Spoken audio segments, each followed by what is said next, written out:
శ్రీ సాయినాథాయ నమః. ఓం శ్రీ సాయిబాబా జీవిత చరిత్రము. మొదటి అధ్యాయము. గురుదేవతాస్తుతి. బాబా గోధుమ పిండి విసిరిన కథ, దాని తత్వము. పూర్వ సాంప్రదాయానుసారము హేమాడ్ పంతు శ్రీ సాయి సచ్చరిత్ర గ్రంథమును గురుదేవతాస్తుతితో ప్రారంభించుచున్నారు.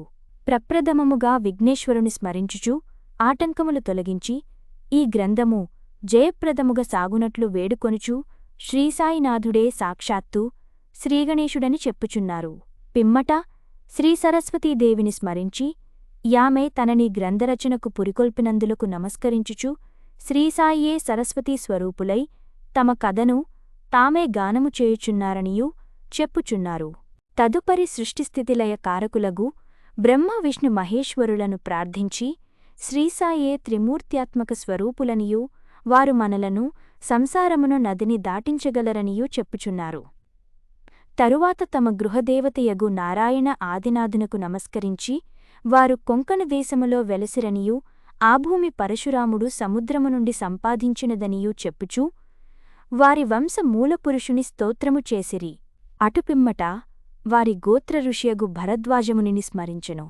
అంతేగాక యాజ్ఞవల్క్యుడు, భృగుడు, పరాశరుడు, నారదుడు, సనకసనందనాదులు, సనత్కుమారుడు, శుకుడు, శౌనకుడు, విశ్వామిత్రుడు, వశిష్ఠుడు, వాల్మీకి, వామదేవుడు, జైముని, వైశంపాయనుడు, నవయోగీంద్రులు మొదలైన పలువురు మునులను, నివృత్తి, జ్ఞానదేవుడు, సోపాను, ముక్తాభాయి, జనార్దనుడు, ఏకనాథుడు, నామదేవుడు, తుకారాం, కాన్హా, నరహరి తదితర అర్వాచీన యోగీశ్వరులను కూడా ప్రార్థించెను. తరువాత తన పితామహుడైన సదాశివునకు, తండ్రి రఘునాథునకు, కన్న తల్లికి, చిన్నతనము నుండి పెంచి పెద్ద చేసిన మేనత్తకు, తన జ్యేష్ఠ సోదరునకు నమస్కరించెను. అటుపైన పాఠకులకు నమస్కరించి తన గ్రంథమును ఏకాగ్రచిత్తముతో పారాయణము చేయడని ప్రార్థించెను. చివరిగా తన గురువు దత్తావతారము అగు శ్రీసాయిబాబాకు నమస్కరించి తాను వారిపై పూర్తిగా నాధారపడియున్నానని చెప్పుచూ ఈ ప్రపంచము మిథ్యయనియూ బ్రహ్మమే సత్యమనే అనుభవమును తనకు కలిగించు శక్తి వారికే కలదని చెప్పుచూ నీ ప్రపంచములో నెయే జీవులందు పరమాత్ముడు నివసించుచున్నాడో వారలందరికినీ నమస్కరించెను. పరాశరుడు, వ్యాసుడు, శాండిల్యుడు మొదలుగా గలవారలు చెప్పిన భక్తి మార్గములను పొగడి వర్ణించిన పిమ్మట హేమాడ్ పంతు ఈ క్రింది కథను చెప్పుటకు ప్రారంభించెను. 1910 సంవత్సరము తదుపరి ఒకనాటి ఉదయమున నేను షిరిడీ మసీదులోనున్న శ్రీసాయిబాబా దర్శనము కోరకు వెళ్ళితిని. అప్పుడు జరిగిన ఈ క్రింది విషయమును గమనించి మిక్కిలి యాశ్చర్యపడితిని. బాబా ముఖ ప్రక్షాళనము గావించుకుని గోధుమలు విసరుటకు సంసిద్ధుడగుచుండెను. వారు నేలపై గోనెపరిచి దానిపై తిరుగలియుంచిరి. చేటలో కొన్ని గోధుమలు పోసుకుని కఫిని చేతులు పైకి మడచి పిడికెడు చొప్పున గోధుమలు వేయుచూ విసరసాగిరి. అది చూచి నాలో నేను, ఈ గోధుమ పిండిని బాబా ఏమి చేయును? ఆయనెందుకు గోధుమలు విసరుచుండెను? వారు భిక్షాటనముచే జీవించువారే, వారికి గోధుమ పిండితో నేమి నిమిత్తము? వారికి పిండి నిల్వ చేయవలసిన ఆగత్యములేదే యని చింతించితిని. అచ్చటకు వచ్చిన మరికొంతమంది కూడా నిట్లే యాశ్చర్యమగ్నులైరి. కాని మాలో నెవరికిగూడా బాబాను ప్రశ్నించుటకు ధైర్యము చాలకుండెను. ఈ సంగతి వెంటనే గ్రామములో వ్యాపించెను. ఆబాలగోపాలము ఈ వింతచర్యను చూచుటకై బాబా వద్ద గుమిగూడిరి. నలుగురి స్త్రీలు ఎటులనో సాహసించి మసీదు మెట్లెక్కి బాబాను ప్రక్కకు జరిపి వారే విసరుట ప్రారంభించిరి. వారు తిరుగలిపిడిని చేతపట్టుకుని బాబా లీలలను పాడుచూ విసరుట సాగించిరి. ఈ చర్యలను చూచి బాబాకు కోపము వచ్చెను. కాని వారి ప్రేమకు భక్తికి మిగుల సంతసించి చిరునవ్వు నవ్విరి. విసరునప్పుడు స్త్రీలు తమలో తామిట్లనుకునిరి, బాబాకు ఇల్లుపిల్లలు లేరు, ఆస్తిపాస్తులు లేవు, వారిపై ఆధారపడినవారు ఆయన పోషించవలసిన వారెవరునూ లేరు. వారు భిక్షాటనముచే జీవించువారు కనుక వారికి రొట్టె చేసుకొనుటకు గోధుమ పిండితో నిమిత్తము లేదు. అట్టి పరిస్థితులలో బాబాకు గోధుమ పిండితో నేమి పని? బాబా మిగుల దయార్ధ హృదయుడగుటచే మనకీ పిండిని పంచిపెట్టును కాబోలు. ఈ విధముగా మనమున వేర్వేరు విధములు చింతించుచూ పాడుచూ విసరుట ముగించి పిండిని 4 భాగములు చేసి ఒక్కొక్కరు ఒక్కొక్క భాగమును తీసుకోనుచుండిరి. అంతవరకు శాంతముగా గమనించుచున్న బాబా లేచి కోపముతో వారిని తిట్టుచూనిట్లనెను. ఓ వనితలారా, మీకు పిచ్చిపట్టినదా ఏమి? ఎవరబ్బ సొమ్మని లూటి చేయుచుంటిరి? ఏ కారణము చేత పిండిని గొంపోవుటకు యత్నించుచున్నారు? సరే, ఇట్లు చేయుడు. పిండిని తీసుకొనిపోయి గ్రామపు సరిహద్దులపైని చల్లుడు.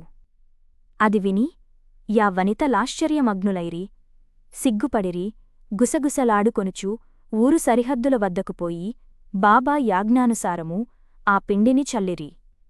నేనిదంతయు జూచి షిరిడీ ప్రజలను బాబా చర్యను గూర్చి ప్రశ్నించితిని. ఊరిలో కలరా జాడ్యము గలదనియూ దానిని శాంతింపజేయుటకది బాబా సాధనమనియూ చెప్పిరి. అప్పుడు వారు విసరినవి గోధుమలు కావనియూ వారు కలరా జాడ్యమును విసరి ఊరికవతల పారద్రోలిరనియూ చెప్పిరి. అప్పటినుండి కలరా తగ్గెను. గ్రామములోని ప్రజలందరూ ఆనందించిరి. ఇదంతయు వినిన నాకు మిక్కిలి సంతసము కలిగెను. దీని గూఢార్థమును తెలిసికొన కుతూహలము కలిగెను. గోధుమ పిండికి కలరా జాడ్యమునకు సంబంధమేమి? ఈ రెండిటికి గల కార్యకారణ సంబంధమేమి? ఒకటి ఇంకొక దానినెట్లు శాంతింపజేసెను? ఇదంతయు అగోచరముగా తోచెను. అందుచే నేను తప్పక ఈ విషయమును గూర్చి వ్రాసి బాబా లీలలను మనసార పాడుకొనవలయునని నిశ్చయించుకొంటిని. ఈ లీలలను జూచి ఇట్లు భావించుకుని హృదయానందపూరితుడనైతిని. ఈ ప్రకారముగా బాబా సచ్చరిత్రను వ్రాయుటకు ప్రేరేపింపబడితిని. అట్లే బాబా కృపాకటాక్షములచే ఆశీర్వాదములచే గ్రంథము నిర్విఘ్నముగను జయప్రదముగను పూర్తి అయినది. తిరుగలి విసరుట దాని వేదాంత తత్వము. తిరుగలి విసరుటను గూర్చి షిరిడీ ప్రజలనుకొను రీతియే కాక దానిలో వేదాంత భావము కూడా కలదు. సాయిబాబా షిరిడీయందు సుమారు 60 ఏండ్లు నివసించెను. ఈ కాలమంతయు వారు తిరుగలి విసరుచునేయుండిరి. నిత్యము వారు విసరునది గోధుమలు కావు, భక్తుల యొక్క పాపములు, మనోవిచారములు మొదలగునవి. తిరుగలి యొక్క క్రిందిరాయి కర్మ, మీదిరాయి భక్తి, చేతిలో పట్టుకొనిన పిడి జ్ఞానము. జ్ఞానోదయమునకుగాని ఆత్మసాక్షాత్కారమునకుగాని మొట్టమొదట పాపములను కోరికలను తుడిచివేయవలయును. అటుపిమ్మట త్రిగుణరాహిత్యము పొందవలెను. అహంకారమును చంపుకొనవలయును. ఇది వినగనే కబీరు కథ జ్ఞప్తికి వచ్చును. ఒకనాడు స్త్రీ ఒకతే తిరుగలిలో ధాన్యమును వేసి విసరుచుండెను. దానిని చూచి కబీరు ఏడ్వసాగెను. నిపతి నిరంజనుడని యొక్క సాధుపుంగవుడిది చూచి కారణమడుగగా కబీరు ఇట్లు జవాబిచ్చెను: నేను కూడా ఆ ధాన్యము వలె ప్రపంచమను తిరుగలిలో విసరబడెదను కదా. దానికి నిపతి నిరంజనుడిట్లు బదులు చెప్పెను: భయములేదు, తిరుగలి పిడిని గట్టిగా పట్టుకొనుము, అనగా జ్ఞానమును విడువకుము.